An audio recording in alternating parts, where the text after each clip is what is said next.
Hello, everyone. Welcome, Alexandra. How are you doing? It's nice to have you. Yeah, thank you for having me. First of all, it's a real pleasure being here today. So thank you very much. Yeah, no problem. It's also very nice to meet you for the first time because we've actually chatted here and there on Twitter, I believe, for a couple of times, but we never got a chance to actually have a chat. So yeah, this is great. So we're gonna talk specifically with you about link building, right? But I want to kind of frame this in the view of content promotion, which is what the podcast is about essentially. So the first question is something that I ask to every guest, and so is what does content promotion mean to you, and how do you see link building and backlinks fit in content promotion?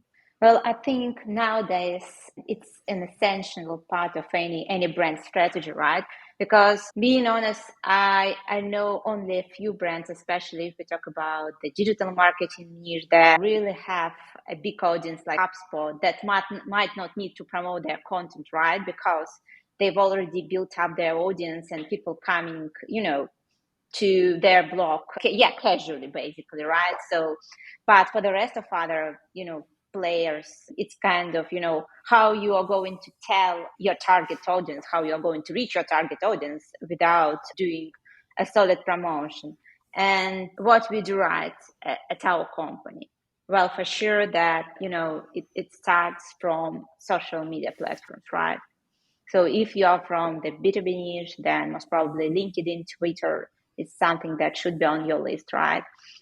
Then all possible newsletters, because right now there are tons of really good newsletters, right? Of some experts communities that you can either, buy a sponsored place, or you can try to negotiate something based on a co-promotion or something, in that direction, I would say. So there are plenty of ways to promote your content, including, right, there is a good strategy, and I've been using this strategy, but I kind of took most probably a more strategic approach after having a chat with George from Minutia. You know him, Yeah, right? yeah, yeah, yeah, I yeah. know that No, you George. met with him at SAS Yeah, talk, SaaS right? talk And in Dublin. yeah, and he was sharing amazing. So he was very very excited to meet you, because then we met, here in Cyprus, and what he taught me, right, that we've been doing for ages, right, some collaboration with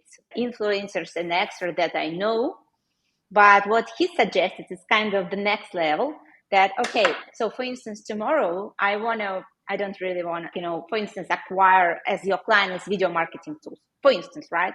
So you create a case study, and basically you write down, for instance, how to acquire links for the video marketing niche. So you take some successful cases, you can look what is really ranking well in the search engine results. And then what you can do at the next step, you can reach out to people that work at those companies that you basically kind of analyzed, and ask them to leave their comment. And in that way, you can actually back up your content. So now you can raise it, you have something that you can use for promotion, because you've already integrated those quotes into your content, and you've built up some first connections, I would say, right, Yeah. with your potential clients.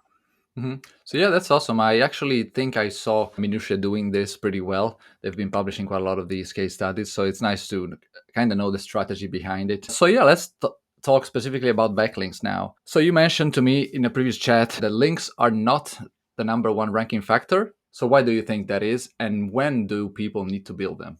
Oh, that is a very interesting kind of conversation, right? Because I know a lot of people that must probably think of links as kind of a magic pill, right? That you can get and become healthier. I don't know, lose some weight, whatever it is, right? Right. In the real Yeah. life, right? You kind of, you get this The and magic link everything. diet. Yeah. Yeah, the magic clean diet, whatever it is, right? So it's kind of making your life unbelievably good. So starting from that moment, right? And since links, I mean, links that are meaningful, really, the ones that can move a needle and so on, right? It's really hard to build them. So whenever they have a chance to get those links, right, they get acquainted into some projects, either they do that on their own or they outsource, it doesn't matter. They think that that is it. So basically, after a few months, we will see a stable growth of organic traffic accomplished with new leads, the growth of business, and that is very much it. That is a magic formula. Yeah, that's a dream. Yeah. But the problem, right, that in reality, you can't really change everything in such a magical way, right? If you don't really have a solid foundation, which is actually on-site SEO and well-delivered content. So, and actually, I opened your website, right? And you have a separate tab about your ideal client. And I have to say that we share the same values, right? So we basically look for the same types of clients in terms of their mindset, I would say, right? So they have to have content marketing in place. So we don't really work with those clients that don't really produce enough content, have a well-established process behind. And that is, one of the biggest actually ranking factors as well. So yeah, that's definitely true. I mean, the main problem that we see is companies that come to us wanting and looking for links because they think that they will magically rank, but then we have a look on the site and they don't even have a content strategy. They maybe have 10 articles that One are, landing page. yeah, one landing That is a page, very common scenario. 10 One landing page. That articles. is very Yeah, that maybe all the articles are not even keyword targeted. So maybe they have some product updates, new features and stuff like that there's no way that we beautiful can content, promote that. right? Yeah, exactly. So yeah, the first thing that we tell them is the three main problems that most people have, most companies have, is number one, they don't know which pages to promote. So you should have the good content that's keyword targeted and targeting keywords that have search volume to be able to rank higher. Second thing is you need to know what kind of links you need. So in terms of topical relevancy, metrics, you can use metrics to kind of filter out the junk. And the third thing is you need to have a process or a system and strategies and tactics to use to acquire those backlinks. So in terms of strategies, what would you say are your favorite link building, content promotion strategies they use for you or for you? I guess we kind of have this problem when it comes to diversification because we can only build one type of link. And this one is basically the one that will be allocated in already existing content on website that don't accept guest posts. So in the B2C niche, that will be services cloud solutions. In the B2C niche, that will be just solid businesses like commerce, aggregators, that type of businesses. So since we use a so-called relationship-based link building, so we basically act as a middleman, right? So we use our own resources to build relationship with those editors of those websites, and then basically clients come to us and they are taking advantage of our basically network, right? So yeah, that is, I think, it's that we can really build those things on a scale, but it's kind of, yeah, for sure, it limits most probably opportunities, chances. But what about you? What kind of links are you guys building? So in terms of what we do, we particularly focus on doing link placements in existing content, right? So it's kind of similar to what you do. And also on this point, I wanted to ask you what you intend specifically with relationship-based link building, because I'm curious to hear more about that. But yeah, what we do is we try to find pages that are topically relevant and where it makes sense for them to include the client's link because maybe the client's page is adding more value, maybe it's going more in depth into the topic. So we really do a lot of research beforehand to make sure that the pitch that we send out is actually a pitch that's adding value. Maybe it's making their day better, maybe it's funny, So we pay a lot of attention in the strategy for the actual pages that we want to find, as well as into the pitch to essentially get link placements, right? So yeah, what it is that you guys do specifically with a relationship-based link building?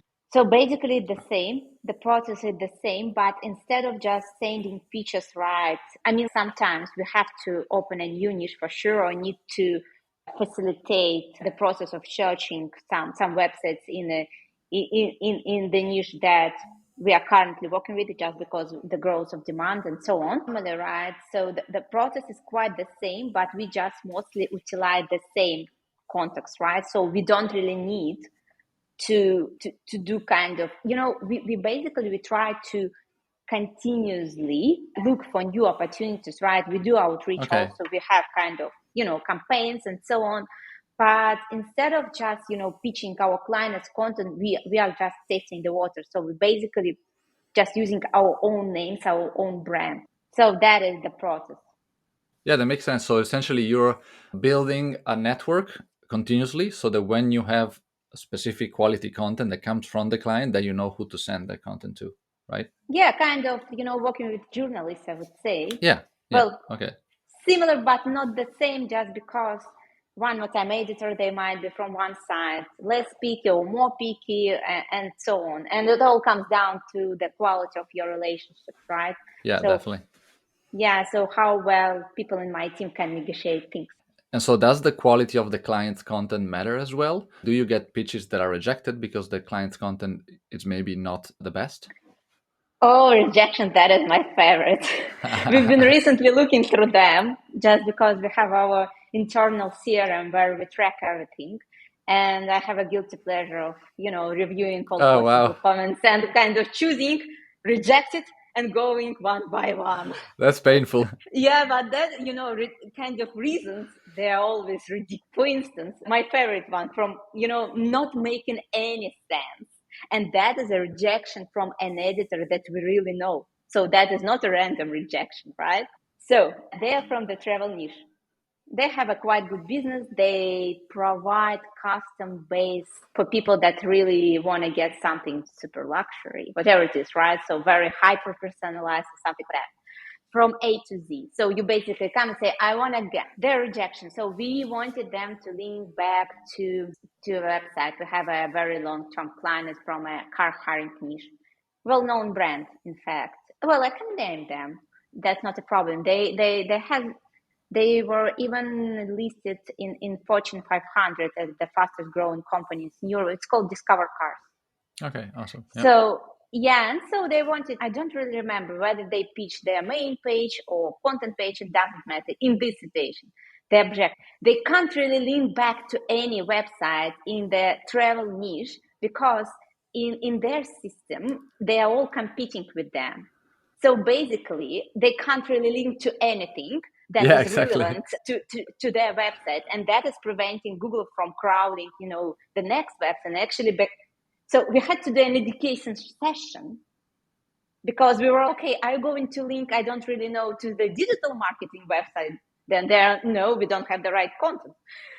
That is a broken logic, right? Yeah. Yeah, that's funny. I mean, some people might maybe want to try to be too careful even, right? I remember sometimes it happened, a website would say, we don't link out to anybody else, we just link internally to our own website, right? So that's one of the main mistakes that people can do yeah, on the on page, because it's pretty clear that Google wants to provide value to people by sending them to other relevant resources. Okay, so yeah, what And would you Google say? crawler needs to actually move from one side to another because otherwise you're basically preventing the main logic of how websites should be crawled. The And way that I see backlinks is also kind of building bridges across pages on the web, right? So if you don't have the bridges, people can travel from one place to the other. So this is the same kind of thing in terms of backlinks. So yeah, this is one mistake probably that I believe some sites do to try and be too careful. Is there anything else? there are a lot of different cases, some people use, for instance, but I would say, I have to say that even though I'm not arrogant at all, right? So I understand that each and every marketer has, very specific and different background. We are all coming from different niches, but I would say I can sum this up as lack of understanding and lack of education about what is search engine optimization and how things work, because a lot of people, they know what is SEO, but they don't really question something. So they are kind of coming for them as in a default mode. And, lack of critical thinking, maybe.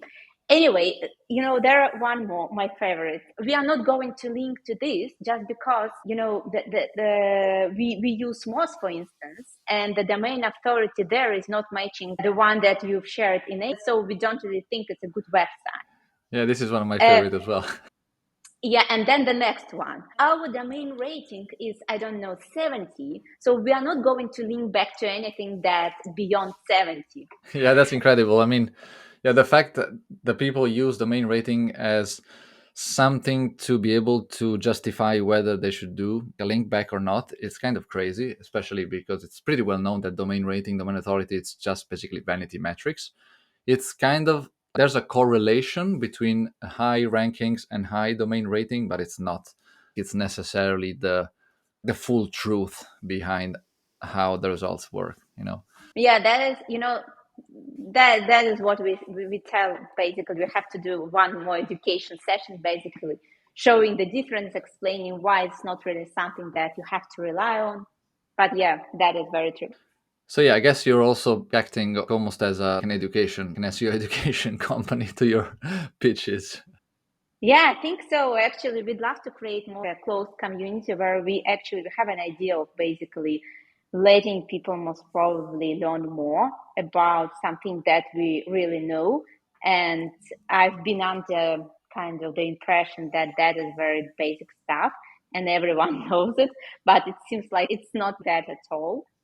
So yeah, we kind of consider creating this inside our network, I would say. It's definitely a great idea. I definitely think there's a lot of people that maybe they are editors at the website, but maybe they're not SEO experts, you know. So some education is always good in that scenario. But yeah, what would you say are some common mistakes that you see on the other side? So from people that are trying to promote their content and building backlinks, what are some of the worst mistakes that you see people do? We even do them, even though, right, Everybody we does them. have very, very good training, right, to kind of our employees. We explain everything, we try to control them, but shit happens, I would say, right? So the very basic mistake that is happening whenever you can build a link somewhere, right, you choose a wrong page. So you basically you have some relevant pages, but just because you're either very careless or you don't really see an issue in that, you choose the one that is not so relevant, right? So I think there are some very basic rules in terms of choosing the right pages. I would say, you guys also use topical authority, which is very important. And I think besides having it on the domain level, right, you also have to choose the right pages that are matching the page, right, that you're trying to boost via links. And we try to, follow very basic rules here. Either it should be the whole page should be exactly about what we need, right? Or there might be a good chapter, right, a part of this page. But there are some nuances, right? So for instance, we have a client that represents a LinkedIn automation tool for salespeople. But there are a lot of content about just LinkedIn marketing, how to promote your brand on LinkedIn, create beautiful posts and so on.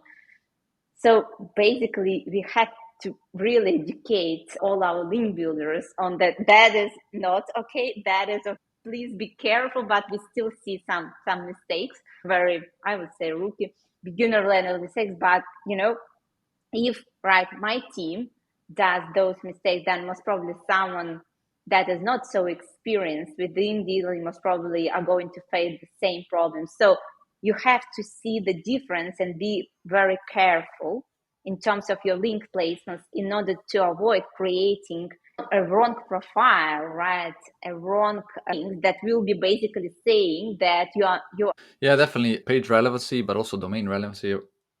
They're both very important, and it's always something that we kind of struggle with because, yeah, like you said, there's a lot of nuance in the articles that are written on the web. Sometimes you might have a full page that's talking exactly about your topic, and so you can just get a link wherever on the page. Some other times you might just have a paragraph or maybe just a sentence in there. So we try to encourage our team to find the best possible way, the best possible placements, which is typically a placement on a website that's relevant, but also that have a page that's relevant. And then if they can't find that, then they move to pages only and then to paragraph only. But we have this kind of graduatory system, right, that we follow. So the other thing is it's really important, like you said, to choose the best possible pages to link to. For that, we follow a specific process, which we call the road mapping process. So we start off every client engagement by picking the best possible pages that have, first off, linkability potential. So they're linkable pages, So you linkable choose content. pages, right? Yeah, So not clients. Okay, we have yeah, a vice yeah, versa situation. yeah.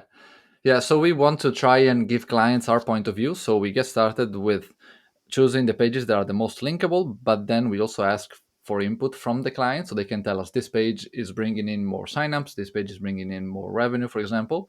So then we do kind of a final short list that's matching both of the points of view so that we can have kind of a balance, the right balance in the best possible pages to Yeah, promote. yeah, makes sense.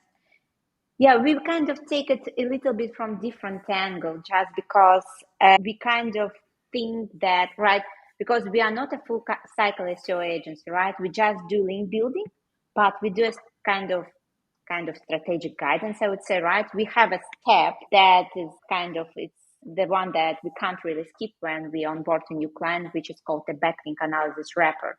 During we look at pages, but only the ones that are defined by our clients. We bring up, from one side, we analyze the level of competition in search engine results, and basically pointing out if they're missing something on their on-site SEO side.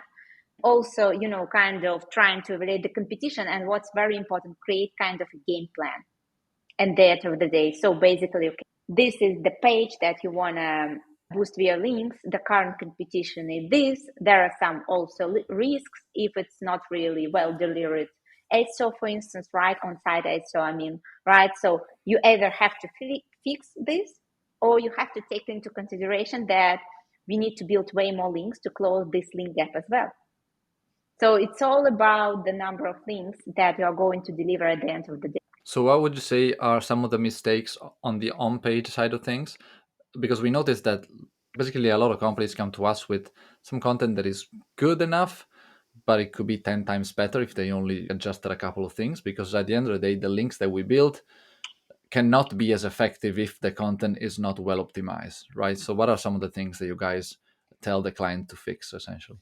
There are for sure different types of clients, right? There are some that are extremely good, really. We have recently finalized a backlink analysis for one of the best clients in terms of on-site SEO I've ever seen in my life. Really kind of, well, still, yeah, still, there are some, small elements that I see that might affect their performance in the long run. For instance, while the competition, I have to say that the level of competition is quite high in search engine results. All sites are well optimized, have the right topical authority. So we are talking about very, very competitive search engine results in terms of on-site SEO and off-site as well.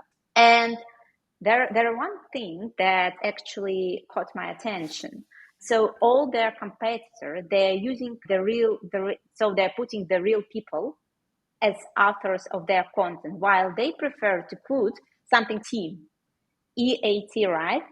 And I think in the long run, it might become their weak spot, right? So something that they need to kind of close with some links or something, that kind of a gap, I would say, right? So also they had an issue. It was kind of ongoing issue, I would say. Whenever I was looking at their pages, and they I have to say that they rank remarkably well, either between sorry, or even at in the top 10 result, top 3 results. So it's kind of quite high. And so the number of search terms that they are ranking for is not matching the number that their competitors. And that means, right, that they're limiting their future, their potential. And so that is something also, you might not think that is an issue, but in reality, if you really want to get the most out of link building activities, right, you have to put everything in place, right? So you have to create the solid basement, right, for links.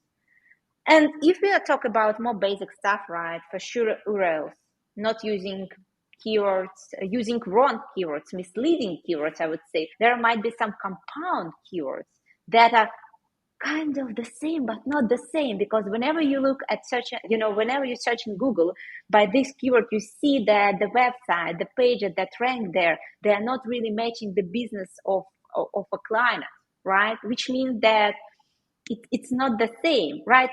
You always there. I have a good friend. His name is Gianluca Ferrelli, and he wrote once on Twitter that the best thing that a really SEO expert can do is just really check a Google search engine results with his or her own eyes, because that is the real process. Because, okay, you want to rank for this search term, right?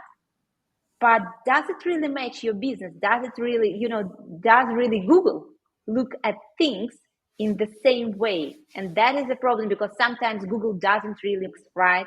There might be some gaps in terms of, I don't know, let's call it artificial intelligence, whatever it is, right? But there is some confusion, right?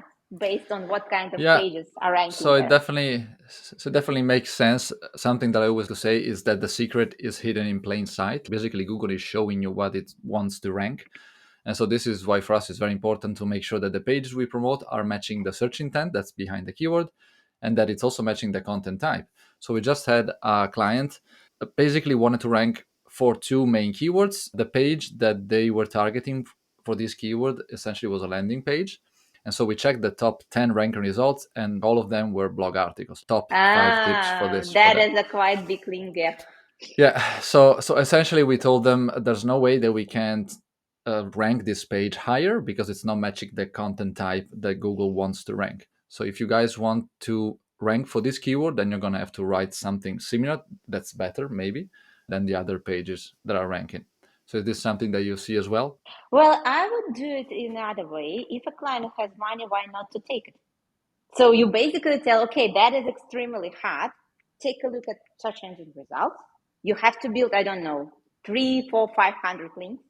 And if a client is okay, that might turn in a very fruitful collaboration, right? So the thing is, do you think that Google would still rank a landing page? Because sometimes you might see landing pages that maybe already have 10 times the link compared to the other pages that are ranking in the top 10, but they're not ranking just because the content type is different.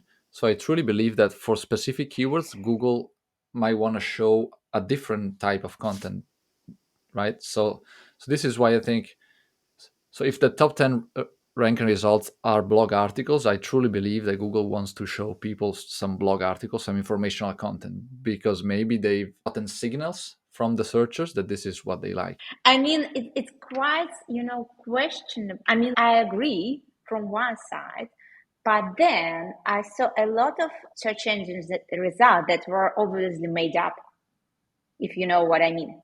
So basically, websites changed based on, page authority, and also there are two things, right? Page authority and brand. And there are a lot of situations when you can influence Google Google's decisions, I would say, right? Based on those two factors. It's the same, by the way. I've recently seen a very interesting case, right? Because when it comes to branded search terms, right? Especially when we are talking about well-known brands, it's quite, obvious that the right brand should appear in organic search results, right? I'm not talking about paid advertising, but it's not that. So I've seen a lot of cases when very strong brands, very well-known brands, the one that not only, strong online, but also offline, they are outranked by some other websites just because they either have better brand authority. I mean, in terms of this part, it's not about the page authority for sure. I'm sorry, page authority. Maybe, more in-depth one, better quality, but that is not necessarily, or maybe this page, if we're talking about the landing page, converts better. So basically based on how users are kind of interacting with this page, right? On the flow of traffic. Because for instance, if you can think of a combined paid advertising and organic, effort, and sending there the right flow of user that will be actually interacting with this page, that might help. So I would think about, one more time, it's very unique. You never know, because the playground, right, doesn't belong to you. So you kind of using some other infrastructures, right? Yeah, that's very interesting. And for sure, Google is not perfect and they're always still updating the algorithm. We've seen a lot of changes now with AI and all of these things. So it's definitely good to try and experiment and change things up a little bit. So like the next question is something that I'm always curious to hear about from other people that do link building is how do you measure the return on investment for the clients on the campaigns that you do? Do you have a way of being able to say, so we brought you these 10 links and this page is now doing this for you, right? Oh, it's a very hard question because sometimes clients don't really know how to measure this as well. Yeah. So I would I say know too that is too well. kind of even you come to them, that is a quite problematic question. You know what? I would say the following: we try to, we've recently started to try to be very result oriented, right? Kind of did a very big shift from just building quality links to being an agency that can, let's say, deliver results. And right now, the first step is to basically grow the organic traffic, try to commit on something there, try to, we are internally looking for ways to create some, I don't really know, some formulas, I would say, right? So we can take into consideration all possible parameters, right? And then saying, okay, if things go well, we build another 10 links, then you can expect this. But that is kind of a learning process, right? We are kind of operate right now. We basically need some data, right? So we are in the collection stage, I would say. So we started doing that, but I think the day when we can, we can start committing on kind of something related to money, right? That will be quite far away from our current state of things. What about you guys? So yeah, something that we do is when we get started with a new client, we always try to make sure that they have something in place, either Google Analytics goals or things like that, to be able to measure the signups or conversion from specific URLs. So without them, if you have this in place, then we can sort of attribute what our links are doing, right? Because if we build 10 backlinks to this page and this page goes from position 8 to position 3, then you're getting X amount of traffic extra, and then you see the signups go up. So it means that it was basically because of our links that you got these signups, right? So we try to connect the backlinks to a traffic increase to a sign up or conversion increase. But in the B2B, it's really, and I know that you mostly work in the B2B niche, right? The making process is kind of a lot of touches, right? So you can't really say that it's kind of exactly the same because you've heard about this brand. I don't know, you've seen this brand on LinkedIn, then you kind of precipitated a podcast when, I don't know, you and me mentioned this brand. And then, a lot of things happened in between. And then finally you kind of decided to search. So I would say that is great, actually, and most probably we need to look for something similar at least. But yeah, that's good to keep it in mind that in reality it's because I used to work at SEMrush, right? We had a major issue with this, with attributing, because there was a big conflict about, these leads were generated by ASO guys. No, these leads were generated, but yeah, there was a lot of kind of between situations. So it's always a conflicting topic and something, but we've seen that this is the best possible ways for now that we have to sort of justify and sort of quantify the results as well. Because at the end of the day, we do link building, we promote the client's content, but the rest of the stuff is not under our control. So technical SEO, the on-page optimization is something that we don't control. So the only thing that we can control is the backlinks that we build. And so if they can measure whatever they can from the traffic increase and connect it to some kind of results that is a result for them specifically. For some clients, they want more signups. Some of the clients, they want some more conversion. Some other ones, a free trial, signups, things like that. So that's up to them. The only thing that we say is you need to have something in place to be able to measure this from the pages that we build the backlinks to, essentially. So one last question that I want to ask you before we wrap up is if you could have any 80s movie character promote your content, who would it be and why? Oh my gosh, that is so hard, right? Um, I mean, like maybe Maybe you know what? I really love Leonardo DiCaprio, but all his roles are kind of so dramatic. But maybe like it will be a link building drama, Yeah, right? that's more. Yeah, that's more in the '90s, but I'll take that. It's fine. That works. So you can have Leonardo DiCaprio being all romantic and promoting your content. Yeah, I think that would Yeah, do great. absolutely. That would do Saying great. why those links are so expensive. Yeah, yeah, definitely. Cool. So last thing is how can people stay connected with you? So what's the best places to find you? Well, it might be on Twitter, right? You can find me by my name, which is Alex Tachalova, or it can be on LinkedIn, which is the same. I think I'm more active on LinkedIn nowadays, but I still open Twitter as well. Okay, cool. Thanks a lot, Alexandra. And yeah, we'll be in touch. And thanks a lot again. Thank you very much, Alan. Thank you. Bye bye.